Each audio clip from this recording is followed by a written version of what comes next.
Hello everybody, this is my 6th review of films to come out in 2025. Today I'm talking about The Monkey, written and directed by Osgood Perkins. However, he's not the only big name attached to this project because this is based on a short story by Stephen King, and James Wan is one of the producers. Would I recommend The Monkey?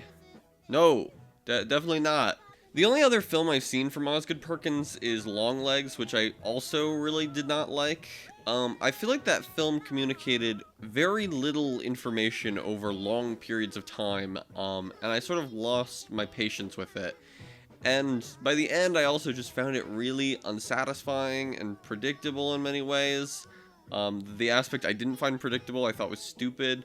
Yeah, I have a lot of issues with that film, but I was interested to see The Monkey because it seemed to have a much more comedic tone, which I thought maybe I would enjoy a lot more. But I definitely didn't, and I actually think I like this movie even less than Longlegs. Both of these movies left me feeling angry, which is kind of a weird thing to say because I think they're inoffensive horror movies with impressive effects, but something about the way this director tells stories just kind of irks me for some reason, and I think it all comes down to the way he balances tone. The Monkey is a movie with a lot of comedy, a lot of gore, a lot of horror, family drama, some like Wes Anderson-styled production design, weird dream sequences, one that's kind of like Vertigo. There's a lot that this movie is trying to accomplish, but none of it works at all because nothing meshes together. It's something that, as a movie reviewer, I'm actually having trouble even articulating because this movie gets managing different tones so wrong.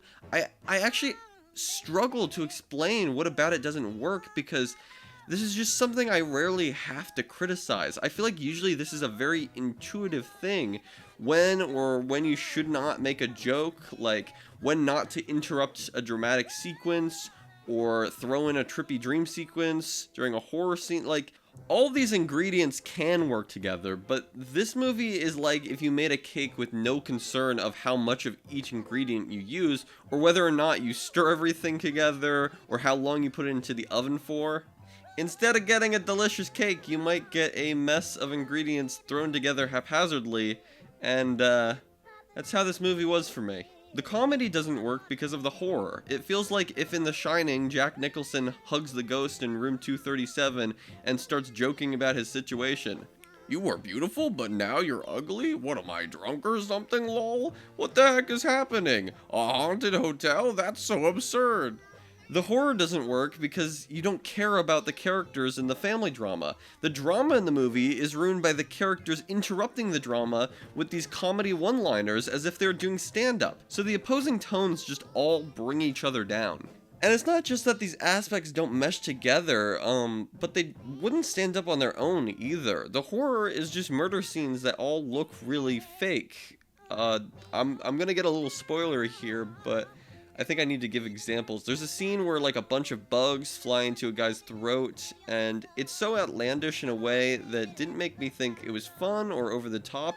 It just kind of felt meaningless, like, okay, you showed me something disturbing that isn't grounded in reality at all. Am I supposed to be scared or amused? Because it didn't make me feel anything. There's a scene where a lady gets electrocuted in a pool and then like explodes and her like limbs fly everywhere, and they look really bad. In general, it's just so over the top. But before that, it's kind of realistic, because there's like a scene where a woman gets like fishing lines stuck in her face. That felt really realistic, like her pulling them out, and was supposed to make you like uncomfortable. But then right after that, she gets like impaled, and there's this freeze frame, and the freeze frame looked awful. It would have looked bad if I only saw it for the one frame, but they stay on it for like 20 seconds. During a trippy dream sequence that I think I kind of mentioned, they do this like kaleidoscope thing, and they have like a PNG of the main character like spinning in it. It looked bad.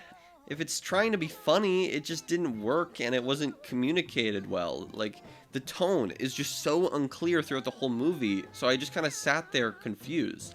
The movie's comedy is just so obvious. Like Elijah Wood, who, by the way, is second in the cast listing, and he's in this movie for like half a minute. But the one scene he's in, he's like adopting the main character's son, and he's got like a million books around him that are like about being a father, or like father of the year or something. And it's just like, it's so in your face in a way that's like, that's not gonna get a laugh out of me. There's a moment where someone gets shot by a gun accidentally, and there's like a big sign in the background that says guns don't kill people, people kill people. There's nothing about that that's like punchy or funny to me. It's just like in your face, like here is what the point of this is. And it's just, I don't know, it really annoyed me. A lot of the comedy is just people pointing out like, oh, a monkey is killing people, isn't that absurd? Also, there are multiple points where the characters call the monkey a toy, and then other characters will be like, don't call him that, he does not like to be called a toy.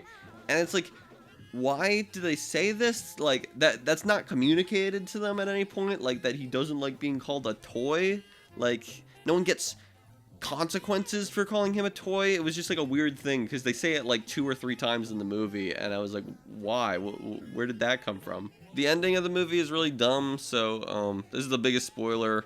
The reveal is that the main character's brother is using the monkey to kill a bunch of people in hopes that it would kill his brother, the protagonist, as revenge for inadvertently killing their mom with the monkey.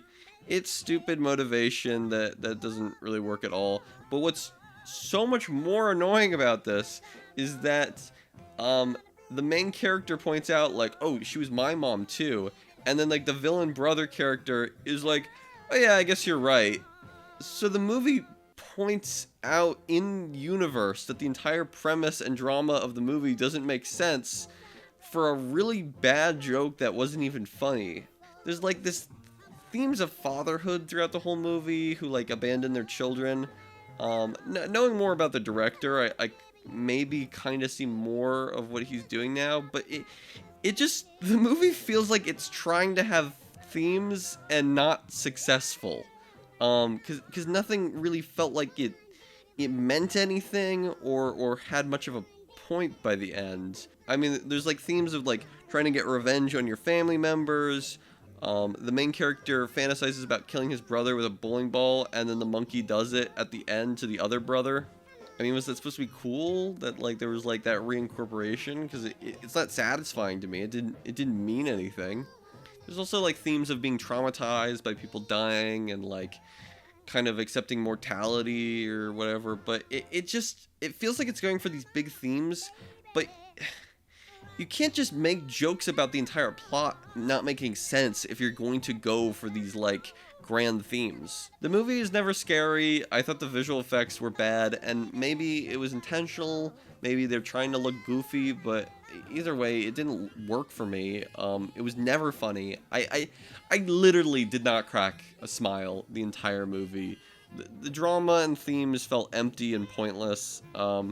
I'm gonna give The Monkey a 1.5 stars out of 5. I hated this movie. Tomorrow, I will post a review for Dogman, so stay subscribed for that. And in the description, I will put a link to my Letterboxd list of all the movies I've seen of 2025. Here's the ranking so far. There should also be a link to the YouTube playlist of all my 2025 film reviews. You can also find that on my channel page and right here on the side of your screen. Thank you all for watching.